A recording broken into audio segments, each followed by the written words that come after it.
Hello, welcome to Climbing Daily. This is a show for those starting out in climbing as a sport. And if you are, at some point you're going to want to visit a climbing wall. And they are brilliant places, but they can feel a little bit intimidating at first. How do I get in? What kit do I bring? What are the rules? Well, today we're going to simplify the process for you and answer some of the questions that you were too afraid to ask. You can't just walk into a gym and start climbing. Most places will need you to register your details, they take payment from you and give you any relevant information. They usually gather basic details, such as your address, telephone number and emergency contact details. At most walls, they'll give you a safety briefing, and often at roped walls, sometimes a safety test. If you're a complete beginner, don't worry. The staff can help you out or suggest courses you can take. I always like to bring a single bag to the gym. This is my new BD Blitz bag, but honestly, anything will do.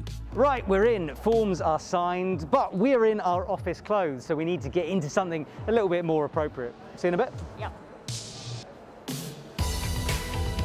Most gyms will have a changing room where you can get ready for your climb. I like to store my clothes and shoes in the lockers provided and only bring out the essentials into the wall area. Right, we're changed out of office gear because the problem with office clothes is, let's say jeans, they're not very stretchy, they're not very breathable, and they're just uncomfortable to climb in. So I've gone for a pair of stretchy and soft shell trousers. These are from So Solid, and I love the cool colors. If you want to go more techie, there's soft shells like these from Arc'teryx, which kind of shrug off rain. But for me, honestly, you can just get a tracksuit from anywhere. I'm sure you've got them lying around at home. As long as you can move easily, that's the right piece of equipment for you. I went for jeans instead, but these are stretchy, skinny jeans. They're made by Black Diamond, and yeah, they're super comfy.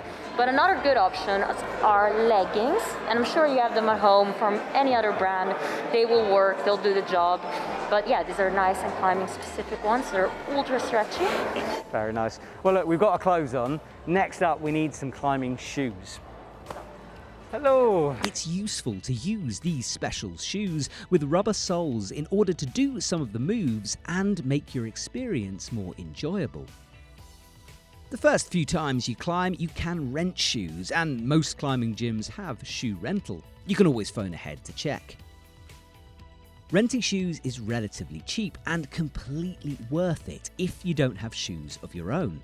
Now, of course, you could never buy climbing shoes and just use rental shoes, but there are some disadvantages to that. They tend to be a little bit old as models. Lots of people have used them, and they are a bit too baggy, which is fantastic when you start out, but as you progress, you're going to want something a little bit tighter. As I'm a keen climber, I bought climbing shoes when I started. These I might have been given for free, but these are the Evolve Zeniths. They're my favorite indoor shoe. They're super soft, but still maintain some rigidity throughout and some structure to the shoe. Look, there's no doubt that buying your own pair of climbing shoes is an upgrade and will make climbing more enjoyable, but don't rush the decision. There are hundreds of models out there, and we've got lots of videos explaining the different types. Okay, so it's almost climbing time. As with any form of exercise, it's always a good idea to warm up first. There are loads of videos online about how to do this, so check out the links below for a more detailed tutorial. Most climbing walls will have loads of different climbs at different levels of difficulty. It's always worth figuring out what system of grading your gym uses. Here at Arcos, there's a poster showing the difficulty of a climb linked to a colour. Simply find the difficulty you want, then look for a climb on the walls with holds of that colour. You'll have had a safety briefing by this stage, but do keep an eye out for extra information about rules and etiquette hung up around the gym. You're gonna want climbing chalk when you're climbing. It improves grip, it helps fight against sweat, and it stops your hands from unexpectedly slipping and creating a skin injury. So, an essential purchase. There are lots of different types of chalk on the market, so let's keep it simple. There is powdered chalk, kept in a chalk bag or ball, or liquid chalk, which comes in a bottle. Both coat your hands with chalk, but there are differences. Powdered chalk usually comes in a bag, and you can use that bag as a storage container, although it can be a bit messy and the bag won't always reseal. Having a chalk bag, like this one from Arc'teryx, is a better solution. And with this one, you can hang it around your waist for mid-climbing re-chalking. An alternative to the chalk bag is this larger chalk bucket. It's easy to quickly chalk up, holds more chalk, and has storage sections for accessories. Liquid chalk comes in a bottle, and you can simply squeeze a small amount onto your hands. Once the liquid dries, it dries as chalk. You can speed this process up by using various methods. Due to coronavirus regulations, you have to use liquid chalk here. This isn't a video specifically about safety in the gym. There are staff members who will be able to help you out with that. Just be aware of everything going on around you. Before you jump on your climb, check that no one is climbing near you and no one sitting in the area you might fall into. Most climbs finish on a specific hold on the wall, although you can occasionally top out a climb on top of the boulder. Don't climb higher than you're happy falling from. Down climb at the start if that's more comfortable, so always leave yourself energy for that descent. Spend time watching other people climb and hang out. You can learn loads from others. Is there an area for food or drink?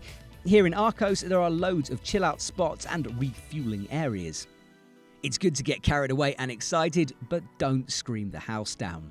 It's a public gym, so be respectful. Hopefully we've shown you that you don't need a lot of equipment to get going in this sport. You can rent shoes, buy chalk for about $5 and keep it in the bag you buy it in and you're set, you're ready to go. However, one of the joys of learning a new sport is progressing, improving, and getting that hankering to upgrade your equipment. And with climbing, well, there are endless options available to you. I've put some links down below so you can check it out with essential gear and the upgrades you can get. But consider getting rid of those rental shoes as soon as possible and getting either a pair of beginner shoes or intermediate shoes. That will improve your quality experience so much. A big chalk bucket is fantastic, some extra brushes, some warming up equipment, and skincare is worth remembering. Especially when you start climbing, your skin is a bit soft, it's not used to the abuse, and you need to toughen it up a little bit. As I said, all the links are down below. Enjoy your climbing wall experience. It's an amazing part of the sport and it will help with your progression. I'm going to get back to my session. I'll see you guys very soon.